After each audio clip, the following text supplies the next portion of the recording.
Alright, another update. So this one's kind of just going over a couple of things that I've done. I've let the hood rust up a little bit. Doesn't look terrible. I'm not a huge fan of, like, the, I think it's aluminized coating on it. It originally protected whatever metal this was from. I don't like it because it's only rusting where I've ground on it. And I like it, I hate it, I hate it, I like it. I don't know how I feel. But the main thing I want to show you is, there's a little glimpse of it. Check out these floor pans. I just finished these up today, doing some bead rolling. Don't look too close. Don't look too close. It does not look great up close. But it's going to get covered in sound deadening anyway, so you won't really see all the little imperfections. It's just more there for structure than anything. The tunnel has been fighting me for days. I cannot get it to fit right. I bead rolled the floor pans today, but I've had the floors shaped and in here for a couple of days. And I've been trying to fit this damn tunnel. But for some reason, on the other side, it doesn't want to fit right. Every time I get this side fitted up really good, like this side's really nice, and there's a couple of gaps here and there, and if you press down on it, it seats up pretty nice. I need to get a jack underneath and pull these out straight. Yeah, there's a bunch of work to do, but every time I get this side fitted, that side doesn't line up right. So I line that side up, and then I come back over here, and it's not lined up over here, and it's just been bugging me and driving me nuts. So I might end up just going and scrapping that whole tunnel idea and and just go ahead and make a fully custom one out of some more sheet metal like I did with the floors. Allows me to put some more fancy bead rolling in it and make it look real fancy and pretty. To get these floors in, I had to take my windshield out, unfortunately. Fortunately for me, it's not a huge, headache or problem to do. It kind of sucked to take the original glass out, but it's not like it was in great shape anyway. I mean, it came out in two pieces. It just snapped in half. So, obviously it wasn't in great shape. I'm not heartbroken to take it out. I am kind of mad that I couldn't take it out in one piece, though. In my opinion, it was worth it. I do want to try and take the glass out of the back, but I'm really scared to. Because for one, I love that sticker, and I don't want to break the windshield, or not windshield, but the back window, and bruise that sticker, because that thing is a part of history with this truck. So I want to keep it. So I want to pull the window out, but I also don't, because I don't want to damage it.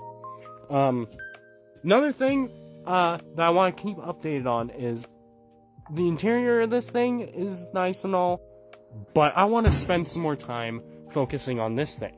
I don't know if I'm going to rebuild this motor, or if I'm going to buy another one to rebuild, but I do want to get yet another motor that is a running and driving motor to drop in this, just so I have the ability to drive this for a little while, give it a little shakedown, and see exactly what's going to break, where I need to, strengthen and things, where it's going to flex.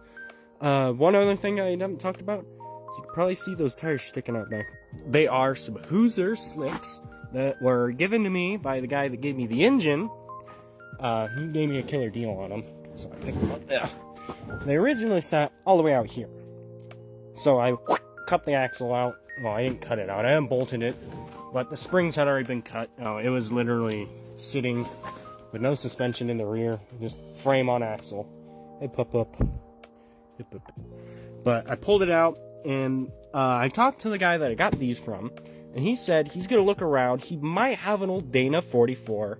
It was out of a Jeep, he believes. It is the same 6 lug, because these wheels actually bolted onto the truck that axle's out of. And, he said it'll have no problems, and you can't guarantee that it's going to not be too wide for this truck. But it is a offset axle, and he took the long side out and put 2 short axles in it, so it's really narrow. It should work. The other rear end is sitting over here, next to the window. You can't really see it. It's a 2-fin, light aluminum carrier H190 rear end for a Datsun. And it actually has the right spring perch mounts for an old 1200 coupe, which my buddy has. So I'm holding on to it for him. And it does need a little work, as you can see. It's definitely gonna need a new pinion or ring, or both, probably both, because there's way too much slop in that. It wasn't gonna work for my, purpose, so I at least can use it for somebody else's project. I do really like how the hood is, I really do, but I'm thinking about going without a hood for a little while, possibly finding another hood and not going with a cowl. I just want to fit everything underneath the original hood, try to keep it as sleek and sleeper-esque as possible, but I don't know. Let me know, guys. Let me know. Should I keep the cowl hood? Because it's not perfect. Like, you can see there's a high spot there and a low spot here, and it's not perfect here.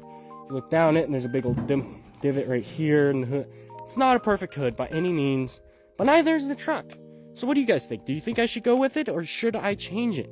Also, what should I do for the color of the interior? That's my biggest thing right now, is what color should I go with? I'm thinking of red, but I also kind of like the green. But I also really like to go with something that's going to pop a little more. It's definitely going to get sound deadened though, so we'll figure that out. I don't want to go with like some neon color or anything. I want something nice and sleek, maybe some like candy, pearls or something in there, just to make it really nice in there, really nice in here. And then the outside is just going to be nasty, crusty. I don't care if I scratch it or ding it. So yeah, if you guys like this content, go follow me on my other social medias like Instagram and YouTube. I don't post on YouTube yet, but I'm going to start here soon, so I can keep you guys a little more updated, because this whole TikTok algorithm thing just ain't really working for me. And, you know, I would really like to be able to see this thing go somewhere and have some following, because this thing is going to take a lot of time, a lot of money, and I really would like to share it with you guys. So do go follow my Instagram at Motoskelly Customs. And I also have another one that's Motoskelly Custom Alt, where I post these TikToks so they have a backup if the TikTok ever goes down. So do go follow those.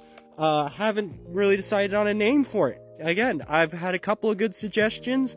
My dad recommended Shipwreck because of the greens and yellows and oranges and rust and everything. It looks like an old copper and brass shipwreck color, which I like that idea, but I don't really think it fits the build idea. Or the name, the look, you know what I mean. So do leave a comment on what color I should paint the interior, engine bay, interior of the cab, and what I should name this thing. Thank you guys for watching. I'll catch you guys later. I will see you in the next video.